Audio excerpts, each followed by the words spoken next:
বাংলাদেশে ভারত পররাষ্ট্র সচিব পর্যায়ে বৈঠক চলছে। প্রধান উপদেষ্টার সাথে বৈঠকে ইইউ রাষ্ট্রদূতরা। দুদক ও বিচার বিভাগ শেখ হাসিনার দাসে পরিণত হয়েছিল। আইন উপদেষ্টা দুদকে দুর্নীতিতে বিব্রত টিআইবি প্রধান। সিরিয়ার নতুন সরকার প্রধান হচ্ছেন সাবেক প্রধানমন্ত্রী গাজী আল জালালি। সহায়তার আশ্বাস বাইডেনের।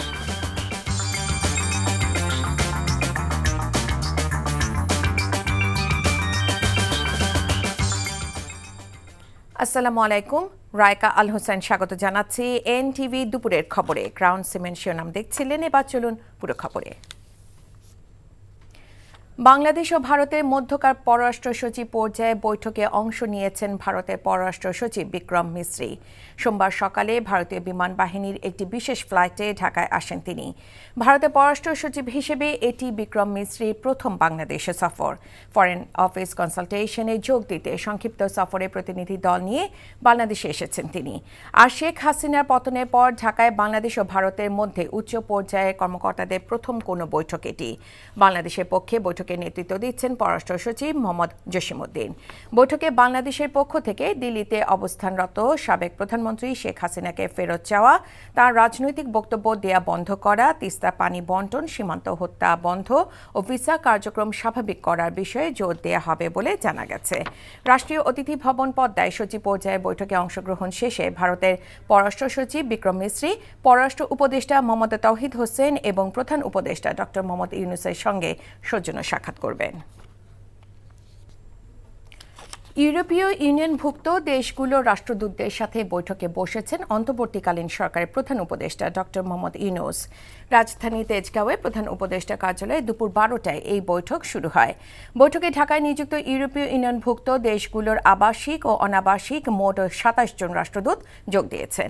এ উপলক্ষে ভারতের রাজধানী নয়াদিল্লি থেকে সকালে অনাবাসিক রাষ্ট্রদূতগণ ঢাকায় এসেছেন। বৈঠকে ইউরোপীয় ইউনিয়নের সাথে বাংলাদেশের বহুমাত্রিক সম্পর্কে উন্নয়ন নিয়ে আলোচনা হবে বলে ধারণা করা হচ্ছে।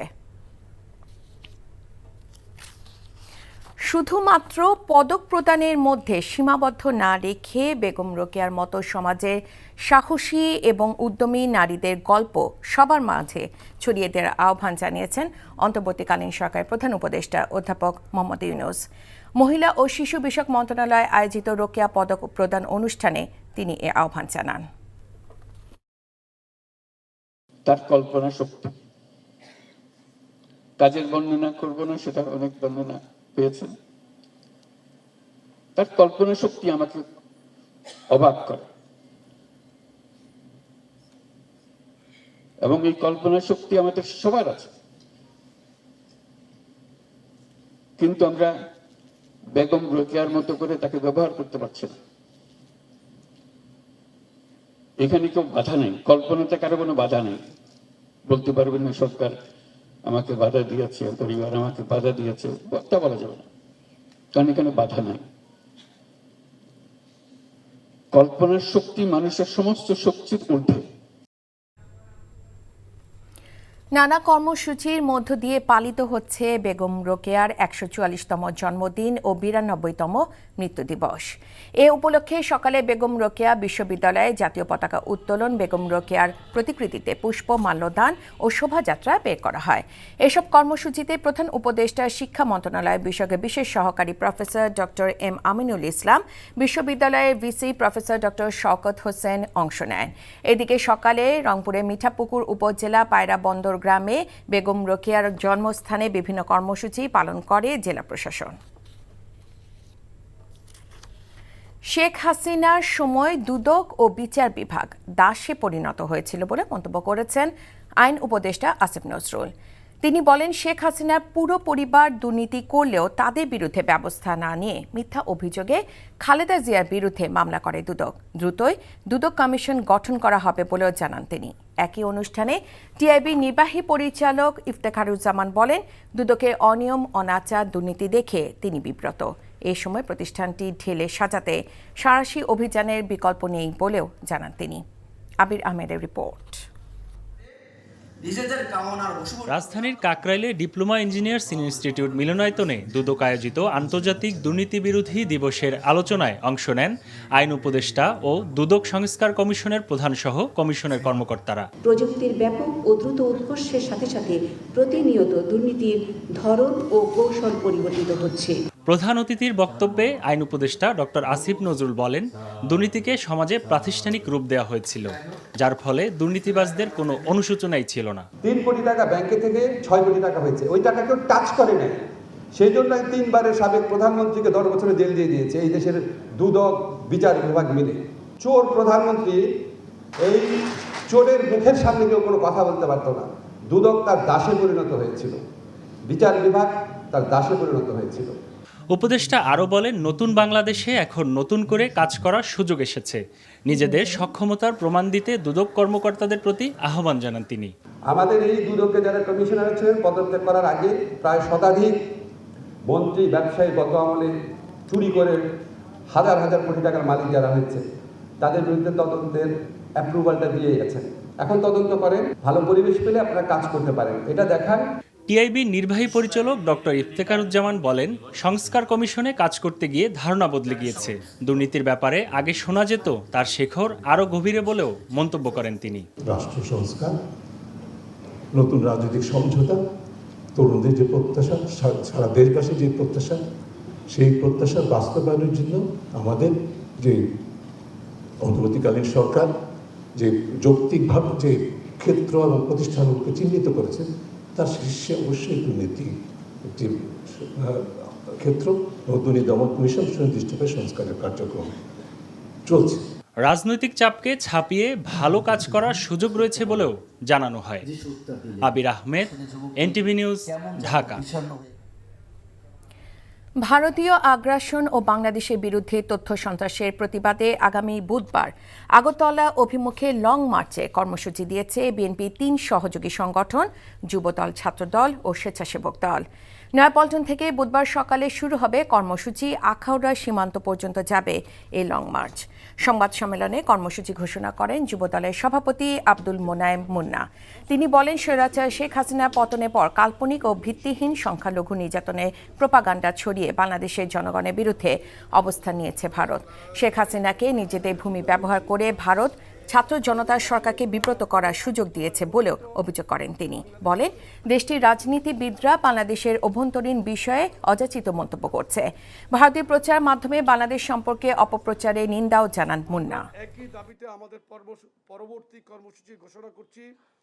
আগামী 11 ভারতীয় মিথ্যা তথ্য সন্ত্রাসের প্রতিবাদ, ভারতীয় আগ্রাসনের বিরুদ্ধে আমরা জনগণকে ঐক্যবদ্ধ করে আমরা ঢাকা থেকে আগরতলার অভিমুখে লং মার্চের ঘোষণা দিচ্ছি, যেটা 11ই ডিসেম্বর আমরা পল্টন সকাল পল্টন থেকে জমায়েত হয়ে আমরা এখান থেকে আমাদের লং মার্চ, শান্তিপূর্ণ লং মার্চ আখাউড়া সীমান্ত পর্যন্ত আমরা যাব।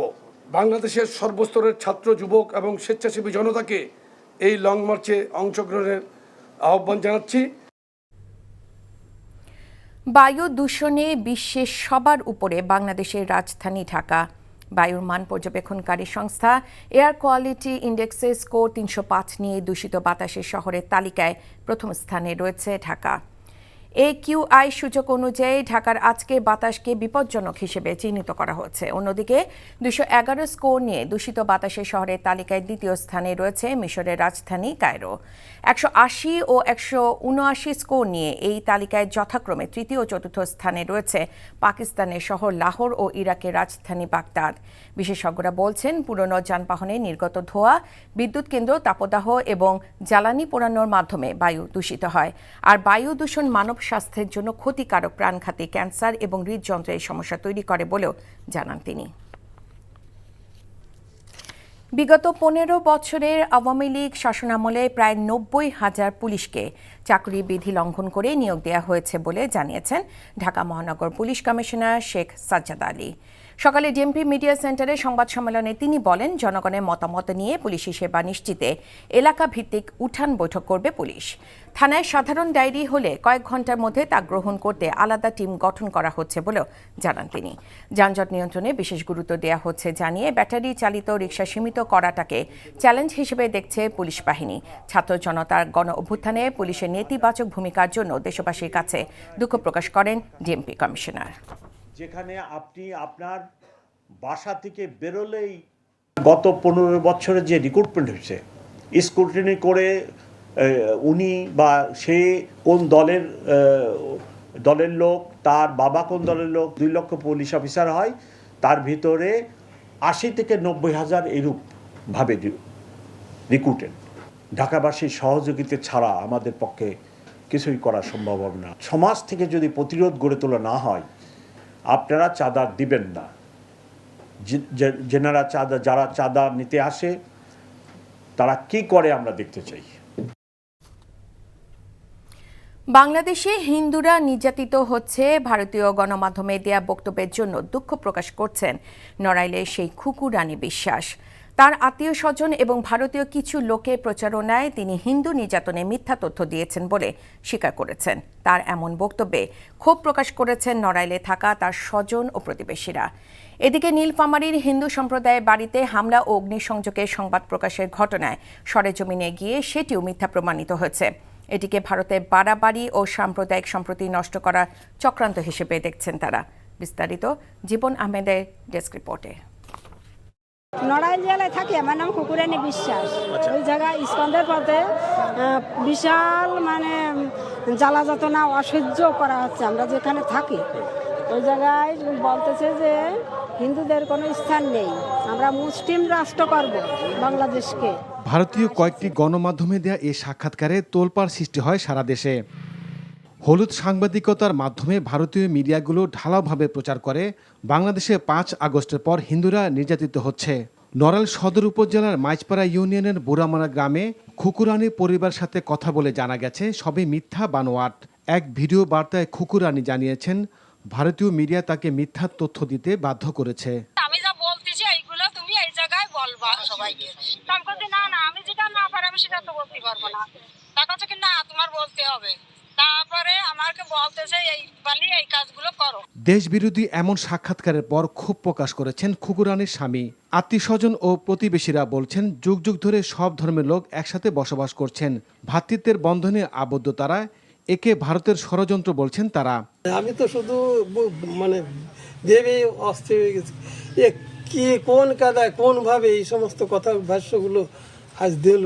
আমার মা যে কথাটা বলছে আসলে এটা খুবই দুঃখজনক এবং এটা ইন্ডিয়ার যে মিডিয়া ছিল আমার যা ধারণা ওদের একটা চক্রান্ত। কুকুরানি ভারতে যে যা বলেছে আমাদের বুড়ামারা গ্রামে এটা মোটে নাই। বাগাস্তাকরা পুজো করতেও নিষেধ করে না, তারা আরো সাহায্য করতে চায়। এদিকে ভারতের বিভিন্ন সংবাদ মাধ্যমে বাংলাদেশের হিন্দু সম্প্রদায়ের মন্দিরে হামলা, অগ্নিসংযোগের ভিত্তিহীন কিছু ছবি প্রকাশ করেছে। একে বাংলাদেশের নীলফামারীর ডোমা বলে চিহ্নিত করা হয়। অনুসন্ধানে জানা গেছে এখানে কোনো সময় হিন্দুদের উপর কোনো হামলা হয়নি। অনেকেই বলতেছে যে শাখা সেঁদুর নিয়ে বাইরে হওয়া যাচ্ছে না, তা আমরা তো সবাই মার্কেটে আসতেছি। আমরা শাখা সিঁদুর বাংলাদেশের নারীরা যে বিবাহিত মহিলা সবাই শাখা সিঁদুর পরে বের হচ্ছে। সেরকম কোনো অসুবিধা নেই, আমাদের দোকানে আজ পর্যন্ত ওরকম কোনো ঘটনা ঘটে নাই। আমরা হিন্দু মুসলমান সবাই একসঙ্গে আছি। পুলিশ বলছে গুজব সৃষ্টিকারীদের বিরুদ্ধে কঠোর ব্যবস্থা নেওয়া হবে। এরকম কোনো সংবাদ আমরা পাই অবশ্যই তাদের বিরুদ্ধে আমরা কঠোর থেকে কঠোর আইনগত ব্যবস্থা গ্রহণ করব। গণমাধ্যম ব্যক্তিত্বরা বলছেন ভারতের গণমাধ্যমের অপপ্রচার রুখতে দেশীয় গণমাধ্যমকে আরও জোরালো ভূমিকা রাখতে হবে। জীবন আহমেদ, এনটিভি নিউজ ডেস্ক। অর্থনৈতিক শুমারিতে তথ্য দিন, নতুন বাংলাদেশ বিনির্মাণে অংশ নিন, এই স্লোগানে আগামীকাল থেকে সারা দেশে শুরু হতে যাচ্ছে ৪র্থ অর্থনৈতিক শুমারি ২০২৪। ১৫ দিন ব্যাপী এই শুমারি আগামী ২৬ ডিসেম্বর শেষ হওয়ার কথা রয়েছে। সকালে রাজধানীর আগারগাঁওয়ে পরিসংখ্যান ভবনে আয়োজিত এক সংবাদ সম্মেলনে এসব তথ্য জানানো হয়। এতে বলা হয়েছে অর্থনৈতিক শুমারি ২০২৩ প্রকল্পের আওতায় এবারের শুমারির মোট ব্যয় নির্ধারণ করা হয়েছে ৫৭৯ কোটি টাকা। সময়ের ব্যবধান ব্যবধানে দেশের অর্থনীতিতে যে কাঠামোগত পরিবর্তন ঘটে সেই সংক্রান্ত তথ্যাদি নিরূপণ করাই এই শুমারির লক্ষ্য। প্রতি 10 বছর অন্তর এই শুমারি কার্যক্রম পরিচালনা করা হলেও এবার তা 1 বছর দেরিতে শুরু হচ্ছে। আধুনিক প্রযুক্তি ব্যবহারের মাধ্যমে তথ্য প্রক্রিয়াকরণ সহজতর হবে এবং স্বল্প সময়ে শুমারি প্রতিবেদন প্রকাশ করা সম্ভব হবে বলে আশা প্রকাশ করেন প্রকল্প সংশ্লিষ্টরা।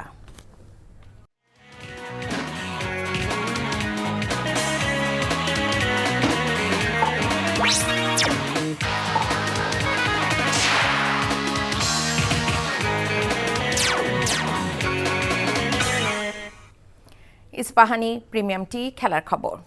ক্রিকেট শেষ পর্যন্ত হোয়াইট ওয়াশই হলো নিজের মাঠে বাংলাদেশের মেয়েরা। ওয়ানডেতে যে নিগারদের দারুণ ফর্মে দেখা গিয়েছিল, টি-20 সিরিজে আয়ারল্যান্ডের নারীদের বিপক্ষে খুঁজে পাওয়া গেল না স্বাগতিক মেয়েদের। আজ সিলেটে তৃতীয় ও শেষ টি-20তে শেষ ওভারে নাটকীয়তায় আইরিশদের কাছে 4 উইকেটে হেরে ঘরের মাঠে হোয়াইট ওয়াশ হলো বাংলাদেশ। এবার West Indies Bangladesh one day series প্রসঙ্গ। ওয়েস্ট ইন্ডিজের বিপক্ষে 11 ওয়ানডের পর হারে তিক্ত স্বাদ নিতে হলো বাংলাদেশকে। মিরাজদের 295 রানের লক্ষ্য রেকর্ড গড়ে তাড়া করলেন শেরফান রাদারফোর্ড ও শাই হোপরা। 3 ম্যাচ ওয়ানডে সিরিজে প্রথমটিতে বাংলাদেশ হারল 5 উইকেটে। এদিকে যুব এশিয়া কাপে ভারতের বিপক্ষে 59 রানে ফাইনাল জয়ের পরই নিজেদের কাজ শেষ হয়ে গেছে ভাবছেন না এশিয়ান চ্যাম্পিয়ন বাংলাদেশ অনূর্ধ্ব-19 ক্রিকেট দল।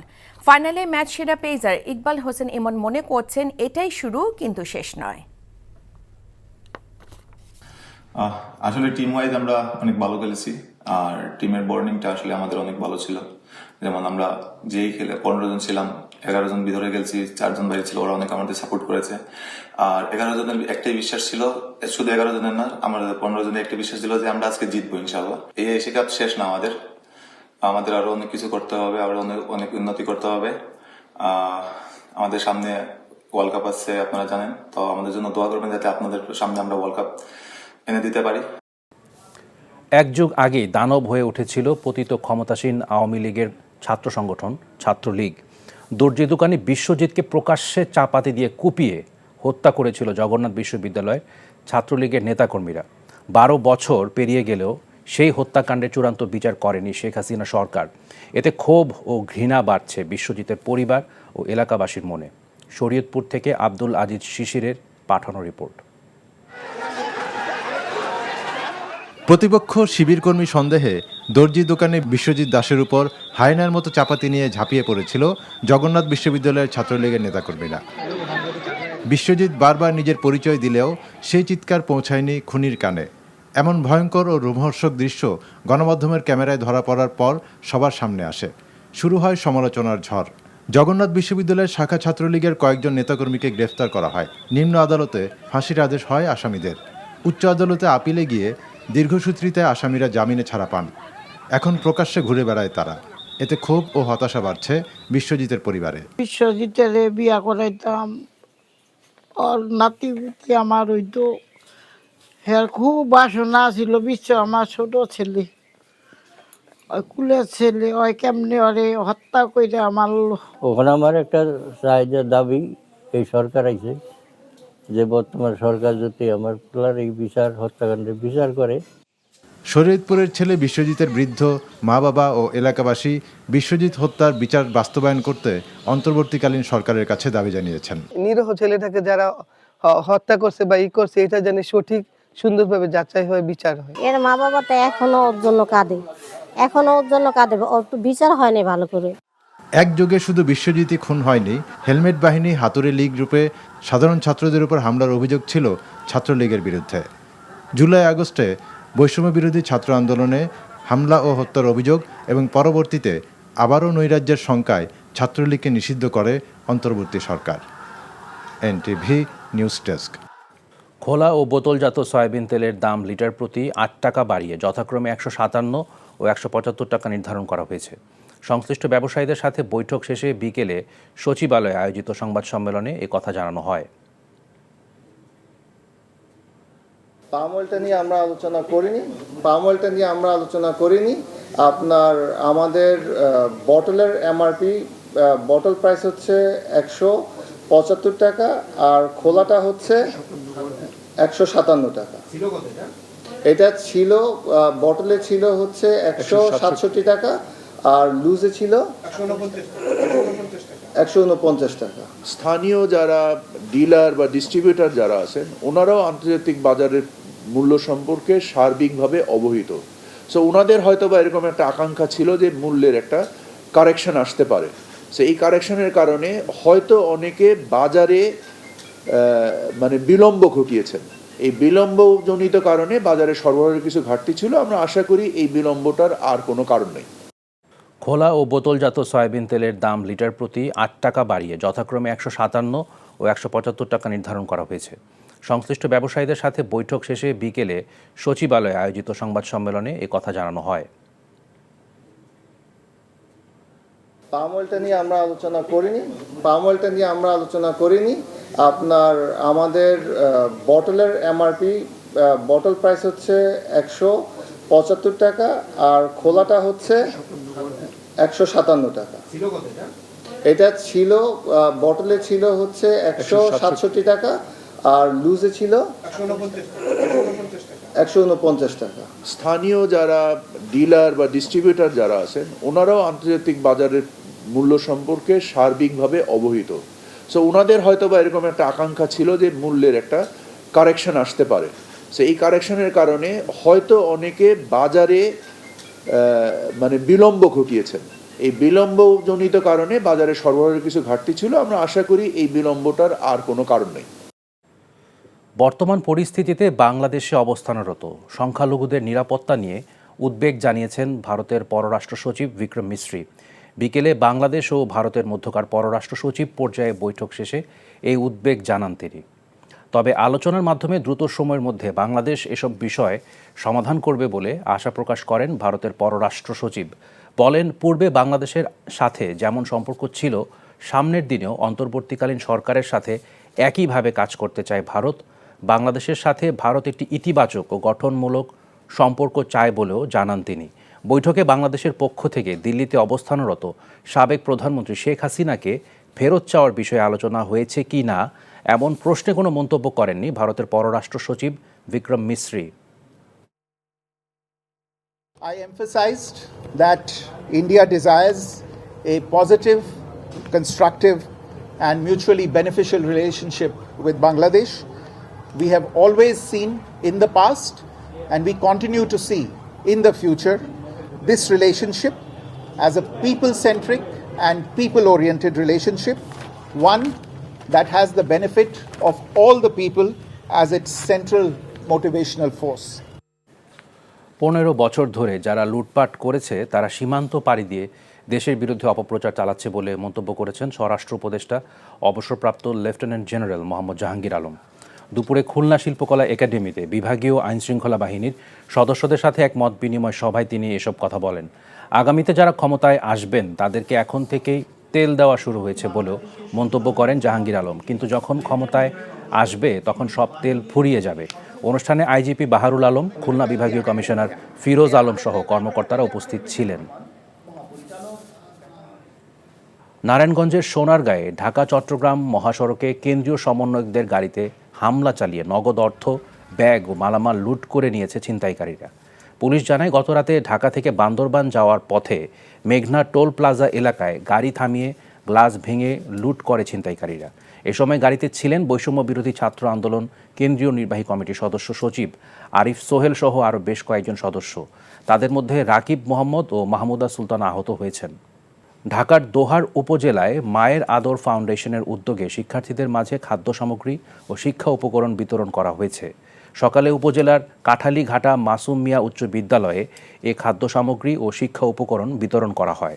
অনুষ্ঠানে মায়ের আদর ফাউন্ডেশনের সাধারণ সম্পাদক ও এনটিভির ব্রডকাস্ট সিনিয়র এক্সিকিউটিভ কর্মকর্তা আনোয়ার সোহাগ সহ শিক্ষক শিক্ষার্থীরা উপস্থিত ছিলেন। ইস্পাহানি প্রথম আলো আন্তঃবিশ্ববিদ্যালয় ফুটবল টুর্নামেন্টের ফাইনালে 2-1 গোলের ব্যবধানে আমেরিকান ইন্টারন্যাশনাল ইউনিভার্সিটিকে পরাজিত করে চ্যাম্পিয়ন হয়েছে ড্যাফোডিল ইন্টারন্যাশনাল ইউনিভার্সিটি। বিকেলে সাভারের ড্যাফোডিল ইন্টারন্যাশনাল ইউনিভার্সিটি মাঠে এই ফাইনাল খেলা অনুষ্ঠিত হয়। টুর্নামেন্টে অংশ নেয় 42টি বিশ্ববিদ্যালয়। এ সময় উপস্থিত ছিলেন ইস্পাহানি গ্রুপের পরিচালক মির্জা আহমেদ ইস্পাহানি ও ইমাদ ইস্পাহানি, প্রথম আলো সম্পাদক মতিউর রহমান, টুর্নামেন্ট কমিটির প্রধান জাতীয় দলের সাবেক অধিনায়ক আশরাফ উদ্দিন আহমেদ চূন্য।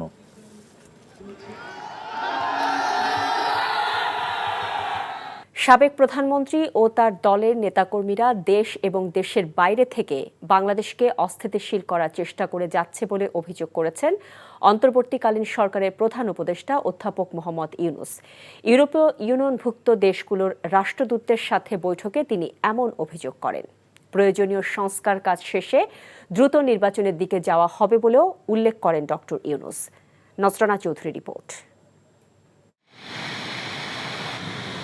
ঢাকায় নিযুক্ত ইউরোপীয় ইউনিয়নভুক্ত দেশগুলোর আবাসিক ৮ রাষ্ট্রদূত এবং অনাবাসিক ১১ রাষ্ট্রদূত সোমবার প্রধান উপদেষ্টার তেজগাঁও কার্যালয়ে বৈঠক করেন।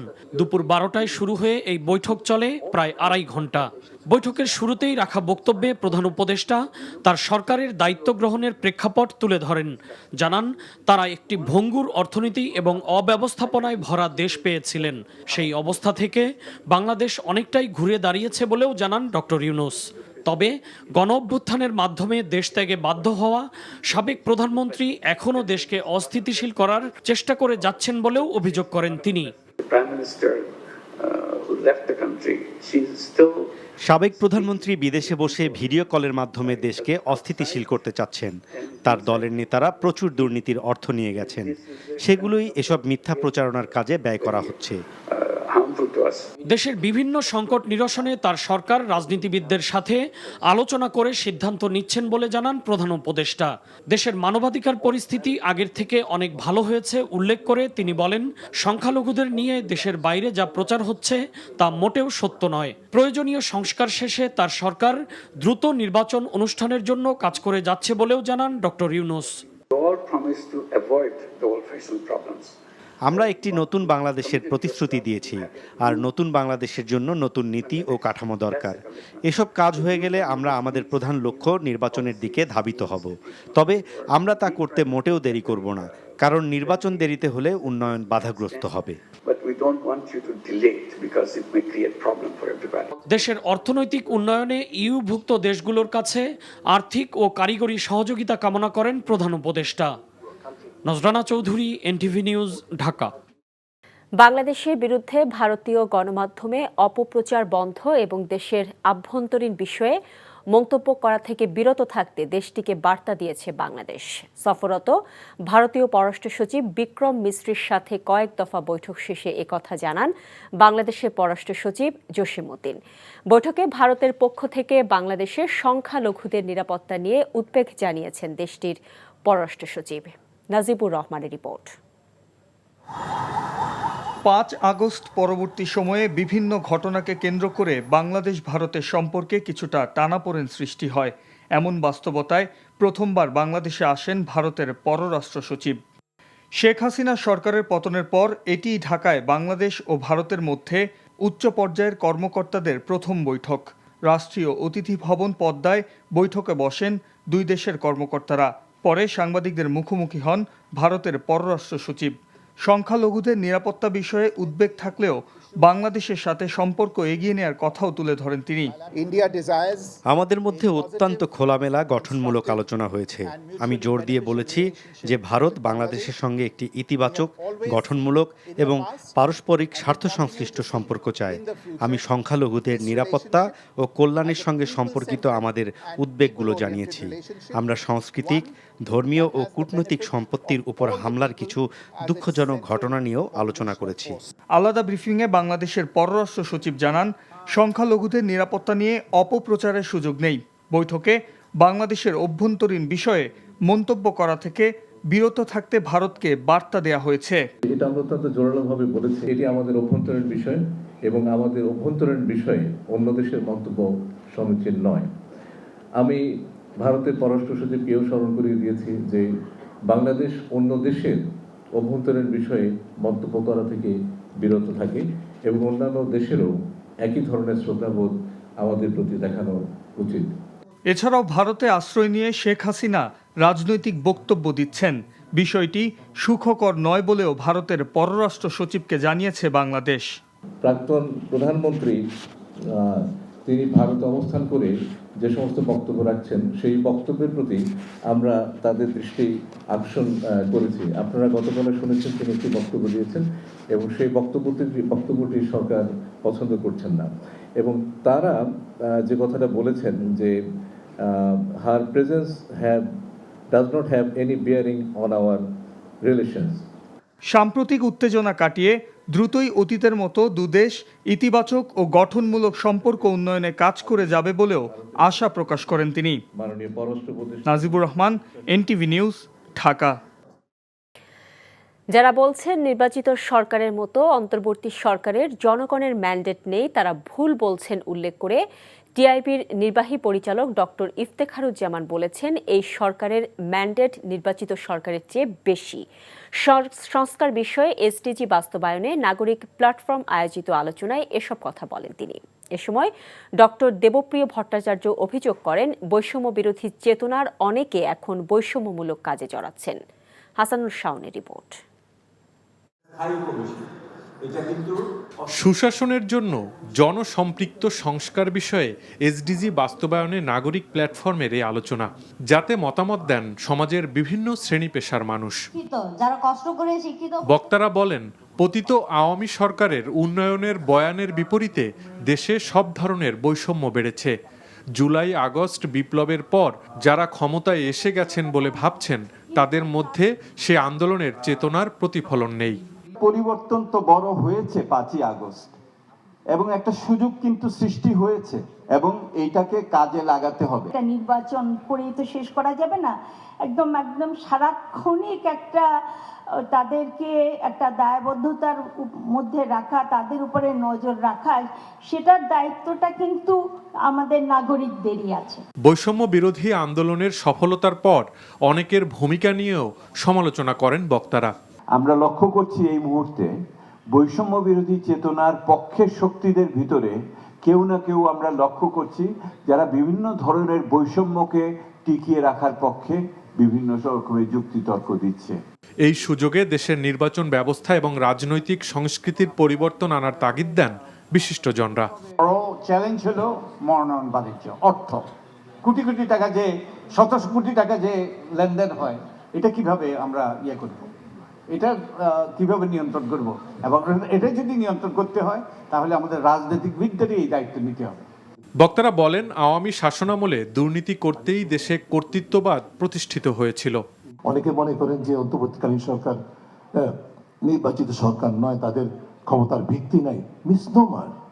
যেই ম্যান্ডেট নিয়ে অন্তর্বর্তীকালীন সরকার ক্ষমতায় বসেছে, তাকে দেয়া হয়েছে, এটা অভূতপূর্ব। এটা কোনো নির্বাচিত সরকারেরও নাই। দেশ সংস্কারের যে সুযোগ তৈরি হয়েছে তা কাজে লাগানোর আহ্বান জানান এসডিজি বাস্তবায়নে নাগরিক platform. Hasanul Shaon, NTV news, Dhaka. জরুরি সংস্কার শেষে নির্বাচনের আয়োজন করতে অন্তর্বর্তীকালীন সরকারের 3 থেকে 4 মাসের বেশি সময় ব্যয় হওয়ার কথা নয় বলে মন্তব্য করেছেন বিএনপির স্থায়ী কমিটির সদস্য সালাউদ্দিন আহমেদ।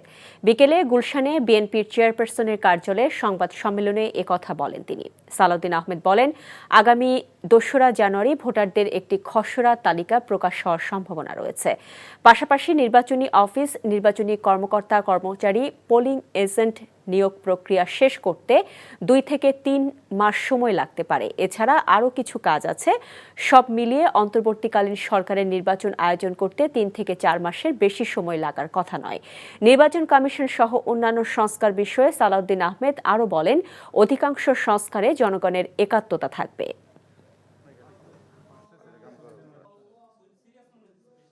এটা অধিকাংশই আইনি সংস্কারের বিষয়, কাগজের বিষয়।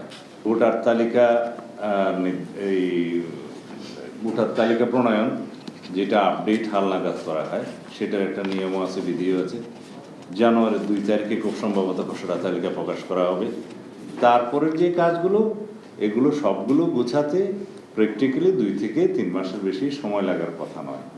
এখন সরকারের সংস্কারের আরো বিভিন্ন সাইড আছে, প্রশাসনিক সংস্কার আছে, জুডিশিয়াল সংস্কার আছে, পুলিশ সংস্কার আছে। এগুলো সমন্বিত করে এটি নির্বাচন উপহার দিতে আমাদের মনে হয় না এটা খুব বেশিতে 3 থেকে 4 মাসের বেশি সময় লাগার কথা। বাজার পরিস্থিতি উন্নতি না হলে কর হার আগের অবস্থায় ফিরিয়ে নেওয়া হবে বলে জানিয়েছেন জাতীয় রাজস্ব বোর্ড এনবিআর এর চেয়ারম্যান মোহাম্মদ আব্দুর রহমান খান। রাজধানীর আগারগাঁওয়ে রাজস্ব ভবনে সংবাদ সম্মেলনে তিনি একথা বলেন। জানান, বাজারের স্বস্তি ফেরাতে খেজুর, চিনি, পেঁয়াজ, ডিম, আলু, ভোজ্য তেল ও চালের শুল্ক কর ছাড় দেওয়া হয়েছে। প্রচারণাও চালানো হয়েছে। তবে ডিম, আলুর বাজার ছাড়া অন্য পণ্যগুলোতে সুফল মেলেনি। বিশেষ করে ভোজ্য তেলের আন্তর্জাতিক বাজারের দামের ঊর্ধ্বগতির কারণে দাম কমাতে পারছেন না বলে জানিয়েছেন ব্যবসায়ীরা। দেশ করতে রাজস্ব আদায়ে বিকল্প নেই জানিয়ে তিনি বলেন, বাজারে অনিয়ম রুখতে সরকার ও ভোক্তা অধিকারের পাশাপাশি জনগণকেও সোচ্চার হতে হবে। দৃঢ়তার সাথে কাজ করতে হবে আমাদের মাঠ প্রশাসনকে, একই সাথে আমাদের সম্মানিত করদাতাদেরকে এগিয়ে আসতে হবে। ওনাদের যদি পেন্ডিং ট্যাক্স থাকে সেগুলো দিয়ে দেওয়া, এবং যারা মোটেও ভ্যাট দেন না, রেজিস্ট্রেশন করেন নাই, ওনাদেরকে দ্রুততার সাথে আসতে হবে। আমরা কিন্তু ডোর টু ডোর ক্যাম্পেইন শুরু করব এবং আমাদের মাঠ পর্যায়ে যারা কর্মকর্তা আছেন তারা কিন্তু এটা পরিপালন করবেন। সারা দেশের অধস্তন আদালতে প্রায় অর্ধশত বিচারক ও বিচার বিভাগীয় কর্মকর্তার সম্পদ ও দুর্নীতির তদন্ত চেয়ে হাইকোর্টে রিট দায়ের করা হয়েছে। সুপ্রিম কোর্টের আইনজীবী অ্যাডভোকেট মোহাম্মদ আমিমুল এহসান জুবায়ের এই রিট দায়ের করেন। গত 16 অক্টোবর একটি জাতীয় দৈনিকে অবিশ্বাস্য সম্পদ, অর্ধশত বিচারক কর্মকর্তার অ্যাকাউন্টে শত কোটি টাকা অনেকের শিরোনামে প্রতিবেদন প্রকাশিত হয়। ওই প্রতিবেদনে সংযুক্ত করে রিটটি দায়ের করা হয়। প্রতিবেদনে বলা হয়, বিচার বিভাগের অর্ধশতাধিক কর্মকর্তার অবিশ্বাস্য সম্পদের তথ্য প্রমাণ পেয়েছে দুর্নীতি দমন কমিশন। বিচারপতি ফারা মাহবুব ও বিচারপতি দেবাশিস রায় চৌধুরীর হাইকোর্ট বেঞ্চে রিট আবেদনটির উপর শুনানি হতে পারে বলে জানিয়েছেন রিটকারী আইনজীবী। এশিয়ান কাপ বাছাই পর্বে বাংলাদেশের গ্রুপে রয়েছে ভারতের মতো শক্তিশালী দল। সি গ্রুপে আরও 2 প্রতিপক্ষ সিঙ্গাপুর ও হংকং। চ্যালেঞ্জিং গ্রুপে নিয়ে রোমাঞ্চিত বাংলাদেশ কোচ হ্যাভিয়ের কাবরেরা। মালয়েশিয়ায় আয়োজন হয়েছিল এই ড্র। বাছাই পর্বে 6 গ্রুপ থেকে চ্যাম্পিয়ন দল খেলবে সরাসরি চূড়ান্ত পর্বে।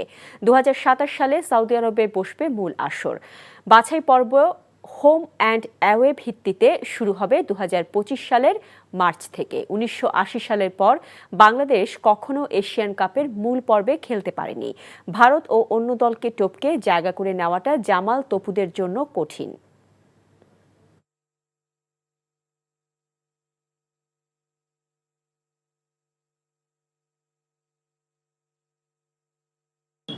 I think it's a very exciting group. ড্রয়ে আমরা চ্যালেঞ্জিং গ্রুপে পড়েছি, কিন্তু এই গ্রুপ নিয়ে আমি ভীষণ রোমাঞ্চিত। বিশেষ করে ভারতের বিপক্ষে অসাধারণ এক ম্যাচের অপেক্ষায় আছি। Well, looking forward for a long time.